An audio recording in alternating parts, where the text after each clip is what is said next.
jumping from our oldest resident to one of our youngest. Everybody's always asking about kittens. We are in full swing of kitten season, and this is one of the few adoptable kittens that are still available for adoption on the adoption floor right now. This is Todd, and he's about 10 weeks old at this point.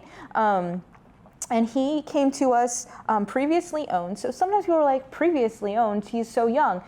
Anytime someone finds an animal on their property and cares for it for any period of time, usually 2 weeks is what we're looking for, they're considered owned. But also a lot of people have, barn cats and things like that. Frederick County still has a lot of rural areas. They're, animals end up on their farms, they have kittens, they own those kittens once they're born, and then they bring them to us. He did come in with a litter, I believe, of 5, and he is the last one of that litter to be made available to be adopted. So he's very friendly, he's very social, he was cool with being picked up and handled. He's your typical kitten. A variety of kittens come in every year. Some of them are really super social like Todd, and others need a little bit more socialization, can be a little bit more fearful, and that's why you can see that some of the kittens have some age restrictions on the types of children that we're thinking of. Todd doesn't really care. He can go anywhere. But we do have some kittens who are very fearful of loud noises and fast movements, so younger kids might make them upset, and we want to make sure that we're not setting the kittens up for failure, but we also don't want children to get bitten and scratched and things like that.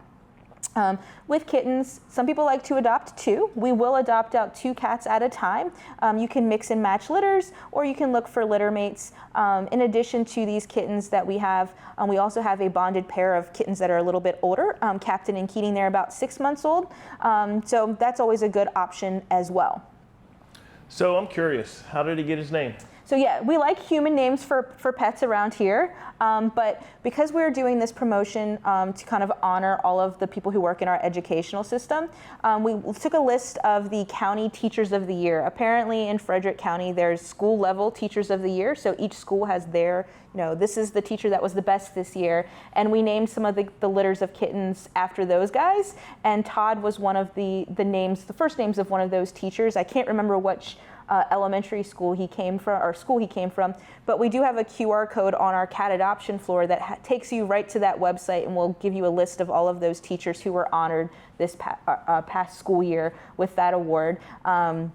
Again, we haven't had that many educators or people working in the school systems coming in to take advantage of that promotion, but as long as you filled out your application and submitted it through the end of June, anybody who works at a school, whether you are working at a public school, private school, college, you're working as somebody in the cafeteria, or you're a principal, teacher, whatever, as long as you come in and show your ID, we are adopting out a pet for free to you during the month of June.